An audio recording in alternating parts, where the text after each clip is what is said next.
Hello， 大家好，我係 Lucy。今日我哋會繼續學成語，我會照樣用英文同埋廣東話去解釋呢啲成語。事不宜遲，我哋快啲開始啦。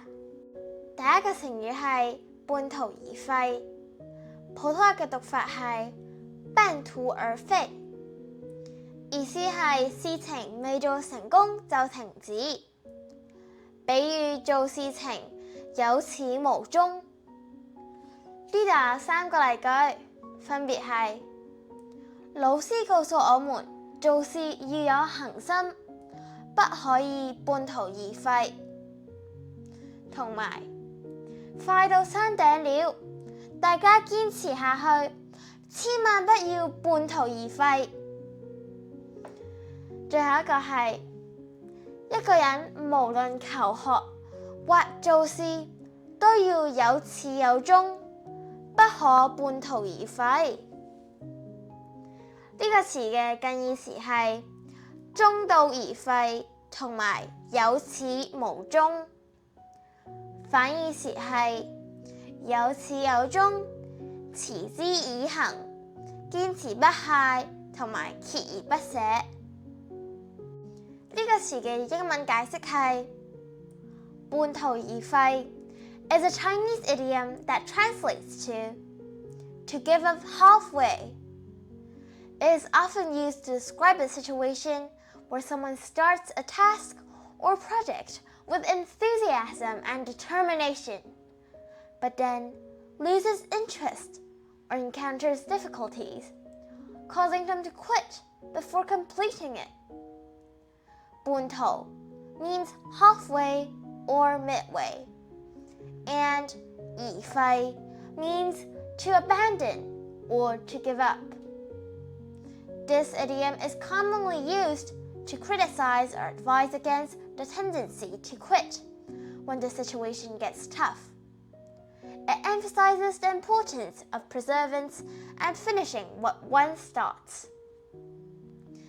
In Chinese culture, there is a strong emphasis on the value of persistence and hard work. Quitting halfway is often seen as a sign of weakness or lack of commitment. 下一個成語係華而不實，普通話嘅讀法係華而不實，意思係淨係開花而唔結果，比喻虛浮而唔切實際。呢個詞係貶義。呢度有2個例句，分別係我們做事要務實，不可華而不實，同埋我們應該言行一致，才能受到尊重。華而不實的虛誇行為，終究會遭到鄙視。呢個詞嘅近義詞係金玉其外，敗絮其中，同埋虛有其表。反義詞係受外慧中，表裏如一，實而不華，同埋樸實無華。呢個詞嘅英文解釋係華而不實 is a Chinese idiom that translates to flashy but superficial in English. This phrase is often used to describe something that appears impressive or attractive on the surface but lacks depth and practical value. 華 means beautiful or glamorous. It refers to something that is visually appealing or has a lot of decorative elements. 而 is a conjunction that connects the two parts of the phrase, indicating a contrast or contradiction. 不實 means not practical or superficial. It suggests that the thing in question does not have real value or usefulness. In summary, 華而不實 highlights the contrast between appearance and reality, emphasizing that something may look impressive but fails to deliver in terms of practicality. 下一個成語係三思而行，普通話嘅讀法係三思而行，意思係再三考慮，然後行動。比如謹慎行事。呢度分別有兩個例句，分別係：這件事太重要了，你必須三思而行。同埋，這事關係到你的終身，怎能不三思而行？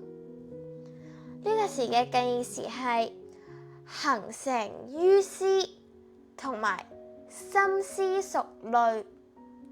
反義詞係冒昧從事、草率從事，同埋輕舉妄動。呢個詞嘅英文解釋係三思而行。It's a Chinese idiom that translates to think twice before you act, or think carefully before acting. It emphasizes the importance of careful consideration before making decisions or taking actions. The phrase is often used to advise caution and prudence in situations where hasty decisions might lead to undesirable outcomes. 三 means three. C means to think or to consider. 而行 means and then act, or before acting. In essence, the idiom encourages individuals to weigh the potential consequences of their actions multiple times before proceeding. This approach helps in minimizing risks and ensuring that the chosen course of action is well thought out and likely to yield positive results. 下一個成語係一蹴而就，普通話嘅讀法係一蹴而就，意思係踏一步就可以完成，形容事情好快就可以完成。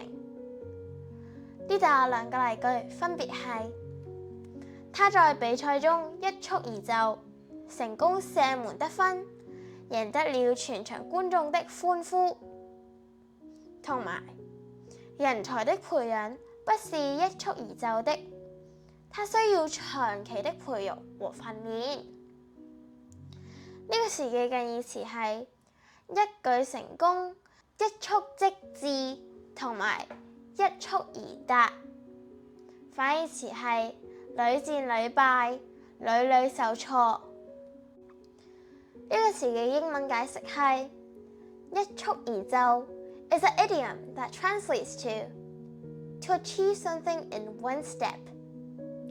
The literal meaning of the phrase is to kick and achieve, suggesting that something is done quickly and effortlessly with a single action.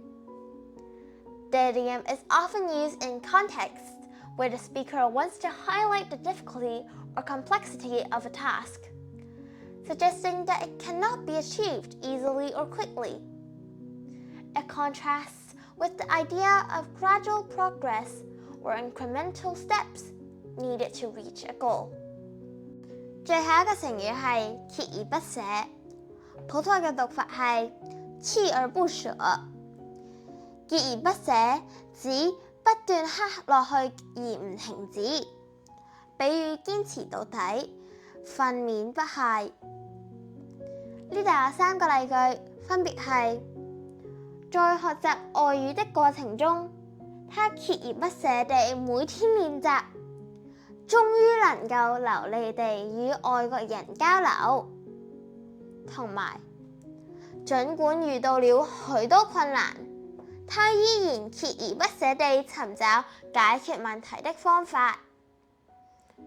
最後一句係，這位運動員鍥而不捨地訓練，最終在奧運會上獲得了金牌。呢個詞嘅近義詞係堅持不懈、持之以恆同埋百折不撓。反義詞係半途而廢、淺嘗輒止同埋虎頭蛇尾。呢個詞嘅英文解釋係鍥而不捨 is a Chinese idiom that translates to perseverance or persistence in English. The literal meaning of the phrase is to carve but not to give up. The idiom is often used to describe someone who continues to work hard and does not give up, even in the face of difficulties or challenges. It emphasizes the importance of sustained effort and determination in achieving one's goals.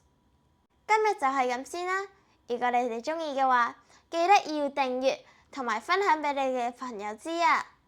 拜拜。